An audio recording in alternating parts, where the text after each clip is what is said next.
Following is a paid program. Advice and opinions expressed during the program are solely that of Jung Garden Center in Randolph, not WBEV 95X or Good Karma Brands. And once again, we welcome in not only to the radio, but the video page at dailydodge.com. Dick Zondag. Good morning, Dick. Good morning, John. What a beautiful day we've got out there. It's gorgeous outside.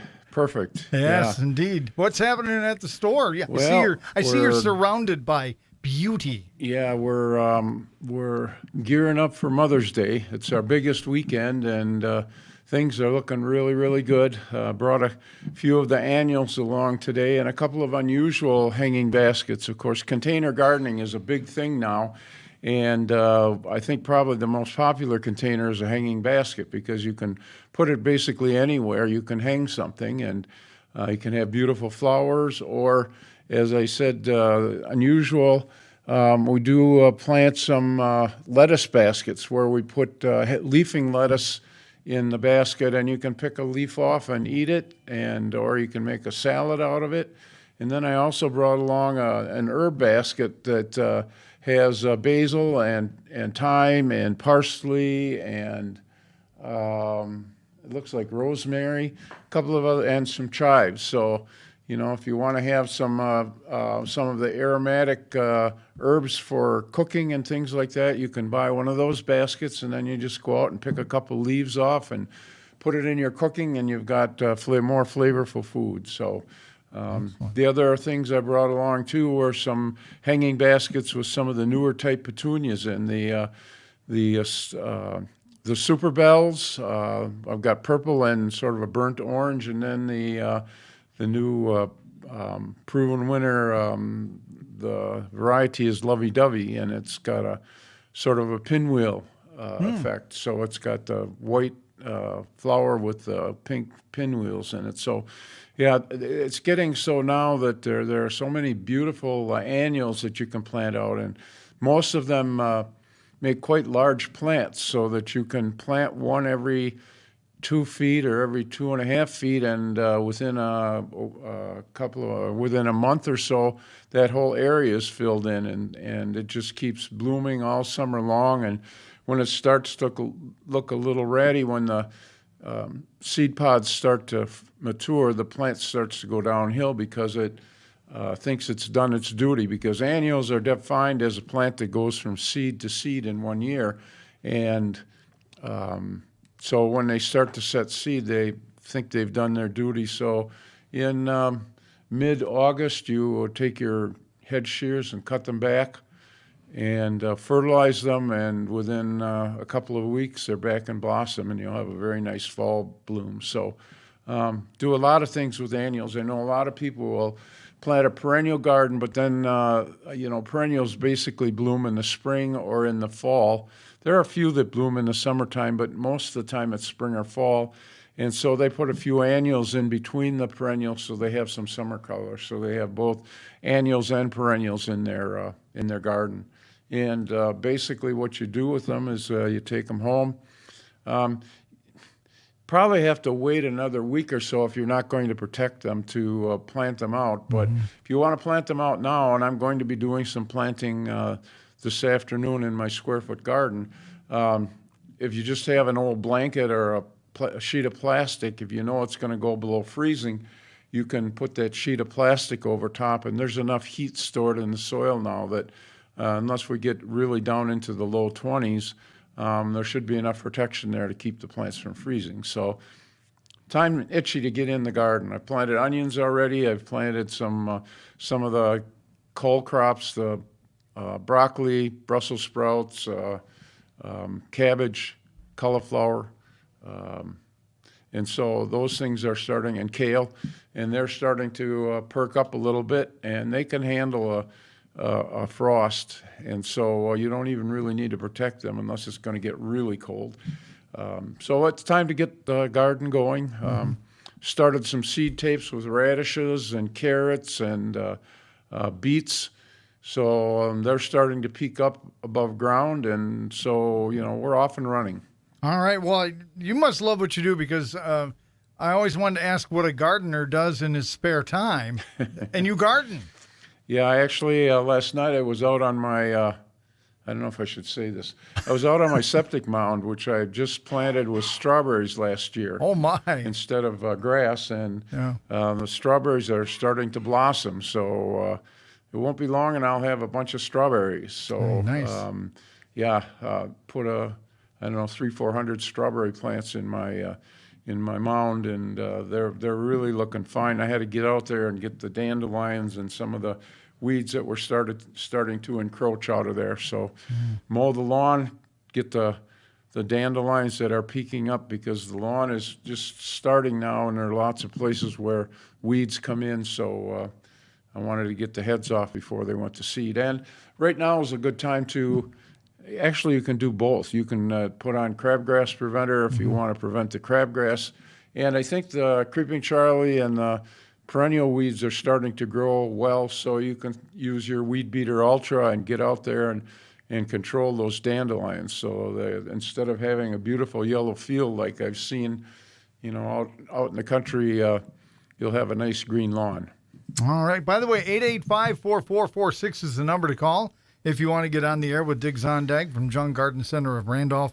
And again, that number is 885-4446. And as I speak, we have a caller on the line. Good morning. You're on the Garden Doctor Show with Dick Zondag.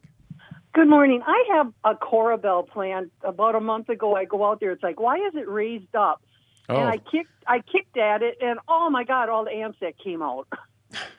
Yeah, will that, it might will be that survive, or what should I do with it? No, they'll survive. There are some. The ants will survive, or the plant? No, the plant will survive. There are some insecticides that you can put around your coral bells that will take care of the ants. But the coral bells do actually get bigger as they grow, because the leaves come out of a crown, and as the crown, as the plant gets bigger, that crown kind of gets bigger also. And so it's not unusual to see the coral bells do that, but they should be starting to leaf out now. And But will the ants go away, or I should look for some ant thing to put around I them? think probably you're going to have to do something with them, because the ants are pretty aggressive nesters. So. And now that it rained, I can really notice the anthills in our lawn again. Yeah, they are pesky. So if I don't little do bugs. anything, they're just going to keep heaving that plant up and probably go to another one. Well, the other thing you could do if the plant hasn't grown too much is dig it up and move it to another place, because I think the I've had it perennials there are not. 4 years. Yeah, the perennials haven't started growing enough so that you can't still transplant them. Okay, I got to look for something for it. Okay. Thanks. All right. Thank you for your call. 885-4446. Let's go to the other line. You're on the air with the Garden Doctor. Hi there. Yes. Hi, Dick. I have Good two morning. questions to ask you, if you would, please. For a rule of thumb, what's your rule of thumb for putting seed down onto the lawn? Like early spring, which I already did, and we have a pet and a dog and stuff, so I really never put in pesticide, like a weed and seed, fertilizer granules. Yeah. So what's your recommendation Yeah. for that? So with the lawn, when you have pets, I don't encourage people to use pesticides in them either. But I do encourage them to use fertilizer, because fertilizer will make your lawn grow much thicker.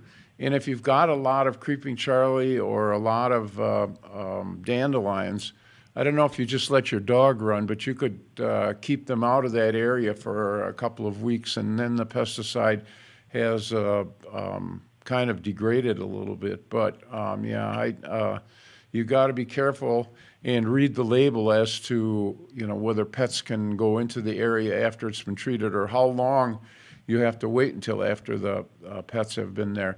The places where they do their thing, if you've got a spot, what you got to do is you got to leach some of the salts out of the area before you can reseed it.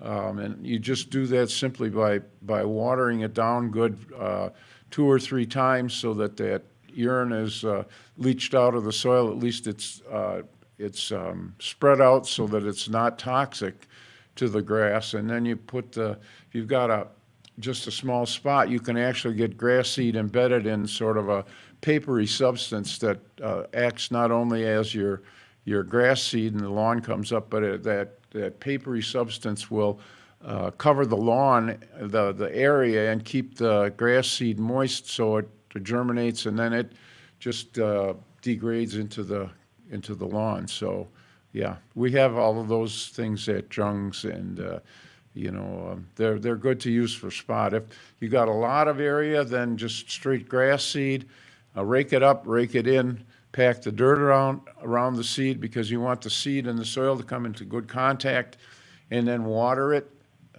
Put some hay or straw, clean hay or straw on top of it to kind of shade the ground so that the grass seed has a good chance to get going. We prefer in a sunny area the Madison Parks brand of grass seed because it has the nurse crop, the annual rye that comes up really fast, and I think it's 10 to 15% annual rye, which gets that grass growing good and acts sort of as a nurse crop for the bluegrass, which is a little bit slower in germinating than the ryegrass. So, yeah, we've got everything there, and if you have any questions, our people in the garden center are pretty good at answering questions too. Okay, well then, which I have used your Carefree product, and that's wonderful. I love that. Yeah, Carefree is an excellent, especially for areas that get heavy usage. Carefree is the next step down as far as the type of grass that they have in it.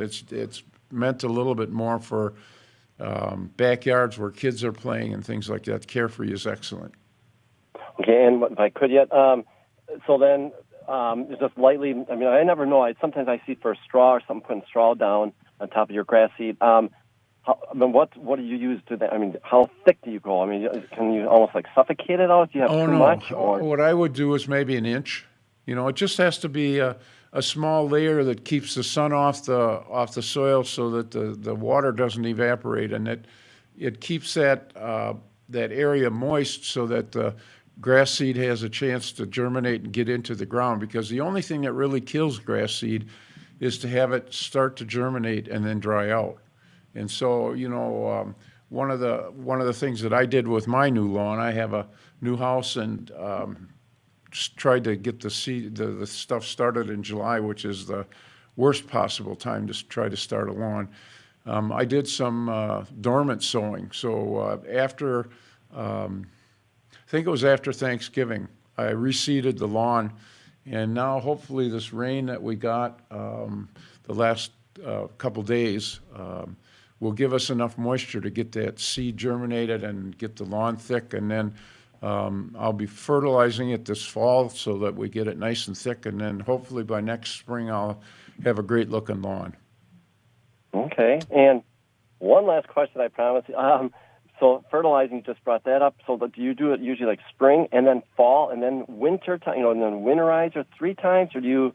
I mean, what's your rule of thumb on that, though? Yeah, 3 times is 3 or 4 times. So you early spring, mid spring, with fertilizers that have very high first number, because grass is something that you want the vegetative part of the plant to grow, the seed blades, the blades of grass. You don't necessarily want the grass to flower. So by putting extra nitrogen on, you get more vegetative growth, the more blades of grass growing. So the early spring and the mid-spring are the 2 first applications that you do.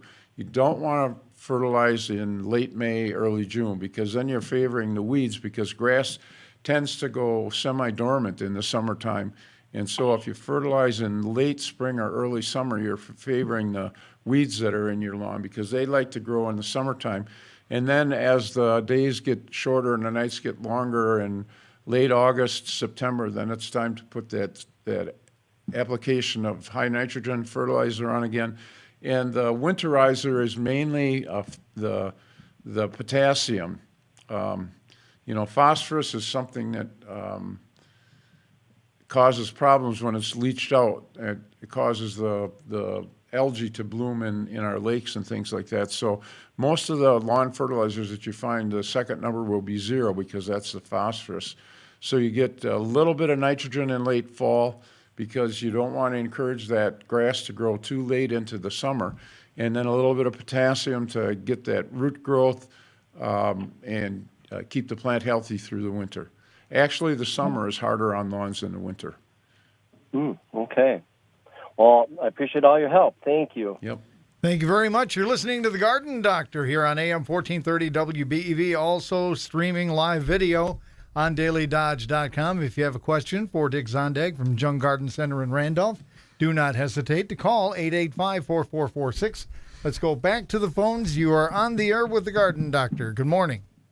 Good morning.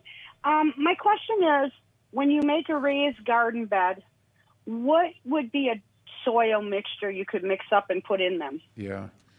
In fact, tomorrow morning on Channel 15, I'm going to be on talking about raised bed gardens. A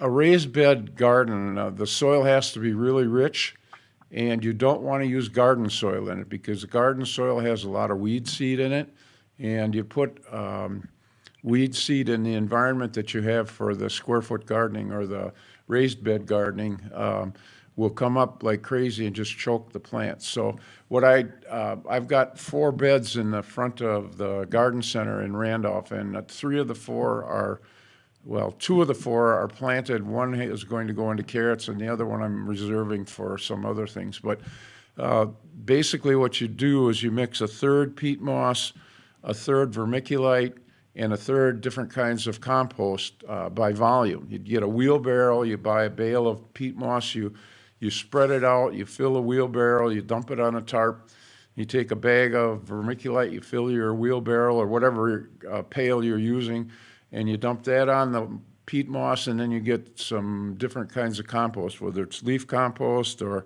cow manure or chicken manure, whatever kind. We've got several kinds at the garden center, and you dump a pailful of those mixed composts on that, and then you work that together, and it makes the perfect soil for growing plants. And I did our raised bed gardens probably 15 years ago, and I'm still using the same soil that I started with, but what I do in the springtime, you'll find that nice fluffy soil packs down in the wintertime, and so you've got to re-dig it up with a shovel, put it in a pile, and then I put a couple bags of compost in, because taking crops out of the square foot garden or the raised bed garden takes nutrients out of the soil, and so you have to put those nutrients back in. So I always add a couple bags of some type of compost, and then I work that into the mix, and then I flatten it out, and then I make my little quadrants and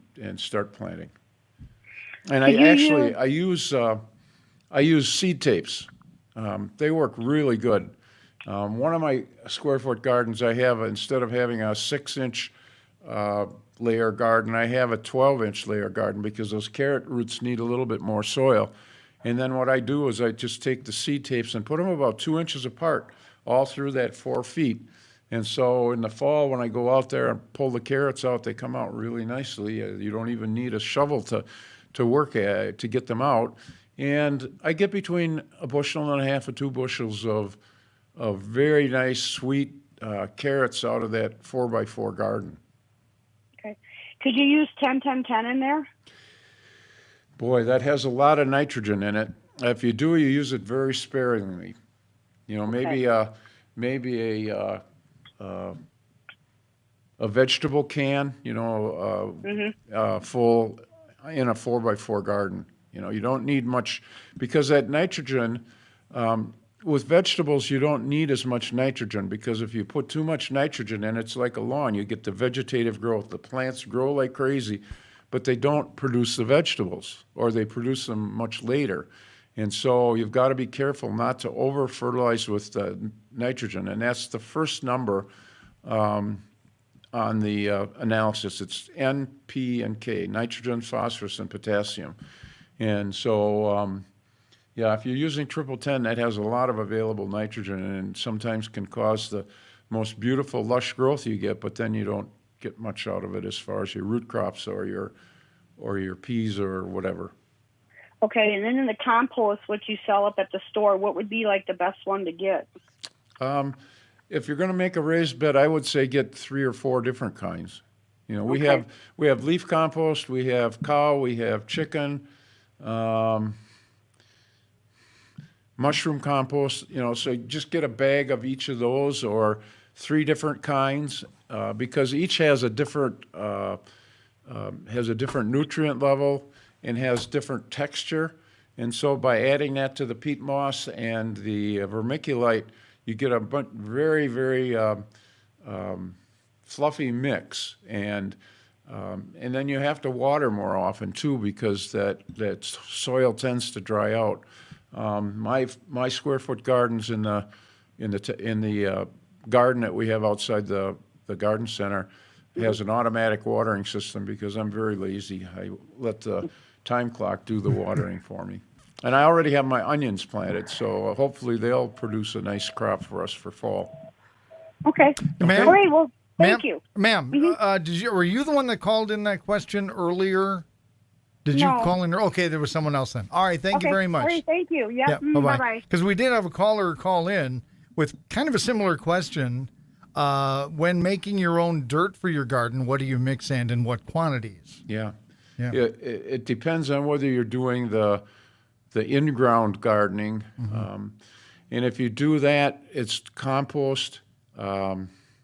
If you've got a very heavy soil, if you've got a clay soil, you want to mix a generous amount of sand in it because that'll help lighten the soil and make the soil drain better. And then as much compost as you can get. If you've got a farmer friend and they've got well composted cow manure, put a layer of that on the garden and then rototill it in. And every year just add some compost and compost your leaves and add that in. Maybe one of these programs we can talk about composting, but compost the leaves and then add that to your garden. Any kind of organic matter that you put into the garden will help it. All right, let's go back to the phones. 885-4446, the number to call. Good morning. You're on the air with Dig Zondag. Good morning. I have a question about Trillium Flower. Okay. What is the best spot to plant, and does Jung sell those? Yes, we have Trillium. And what would be the best time to transplant the Trillium? Yeah, we have Trillium. They should be planted in a semi-shaded area. I think that they'll handle 3/4 of a day of sunlight. Okay. And right now is a good time to plant them. If you're digging them out of the wild, you want to make sure that mark the spot where you see them and then wait until the foliage and everything disappears because you want to let if the plant has any foliage on it or if it's still blossoming, you want to wait until that's all done until the foliage disappeared. Trillium are called ephemerals. They come in the springtime, they blossom. The blossom disappears, the leaves stay around for a little bit to put energy back into the root system, and then when they've got enough energy back in the root system, the leaves disappear. They just they die and they nothing above the ground. So if you're planting or if you're moving them and you know where they are, you've got to mark them because you really don't want to move them unless they're in pots. I think we have some in pots, and they can be transplanted that way. But if you're taking them out of the wild or you're taking them out of a place where you have them, you want to wait until they're dormant. Okay. And what would be a good way to get rid of lily of the valley flowers? Yeah, lily of the valley is really pretty when they're in blossom. They smell really nice, but they're almost as aggressive as quackgrass because they spread very rapidly. If you've got it in a spot where you want to kill everything, Roundup would take them out. Okay. Probably 2 applications because the lily of the valley has very waxy leaf and put a little bit of detergent in it because you have to have that pesticide stick to the leaves, and then the leaves take it in and it's translocated into the root system, and then it kills it. And if it's an established bed of lily of the valley, you probably have to work the soil a little bit to get the dormant roots that are below ground to sprout and then spray them. Okay. It's it's a fairly hard thing to take out once you've got planted. Yes, one flower I wish I had not planted. So, okay. Well, thank you very much. Thank you. Yeah, thank you for All calling. right. Thank you. We have time for at least one more caller. Good morning. You're on the air with Dick Zondag. Morning. Good morning. Trying to find out, I don't know if you can answer this or not, how to get some anthills out of the lawn. Yeah, there are soil insecticides. We have them at the garden center that you sprinkle on the ant mounds, and Okay. they take it down into the hole, and it takes them out. Yeah, it's a real problem with if you get a lot of red ants and things like that. Thank goodness we're not in the south, because they don't have a winter that controls the numbers. But yeah, there are insecticides, soil insecticides that you can treat the mounds with, and the most effective one we don't have anymore. So it takes a little bit of work, a little more work to get rid of them. Yeah, because over the past couple of years, I have used some stuff from the, local store to spread on there, and it just seemed like it didn't take care of them, and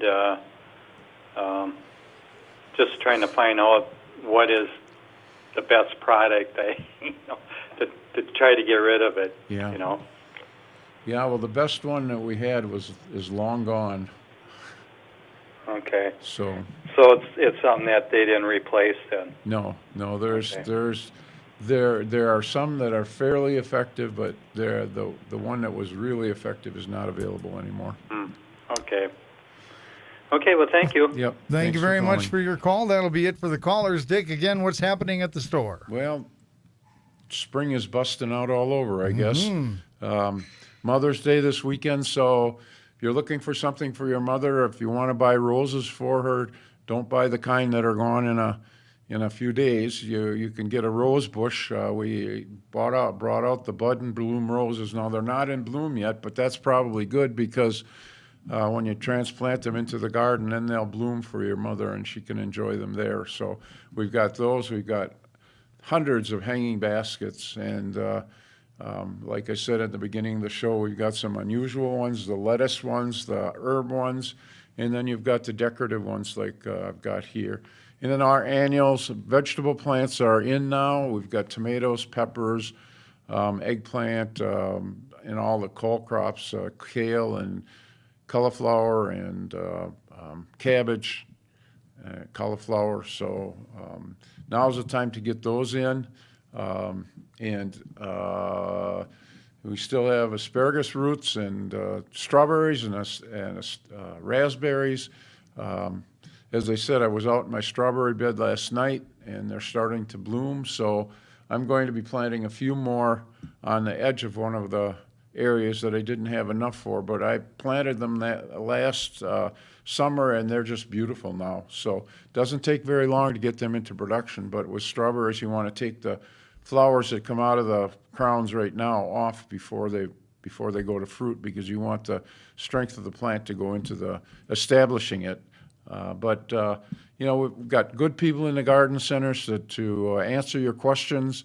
And if you've got a disease problem or something, bring a piece of it in, and they can help you identify what it is and give you something that can help control it. So store hours in Randolph, Monday through Friday, 8:30 to 5:30, Saturday 8 to 4, and Sunday, of course, we're not open in Randolph. The stores in Madison and Stevens Point and Sun Prairie, it's 8 to 6:30 Monday through Friday, 8 to 5 on Saturday, and 10 to 3 on Sunday. All right. Thank you for again lending us your expertise, Dick, and we'll see you next week. Yep, and thank you too, John. All right. And the preceding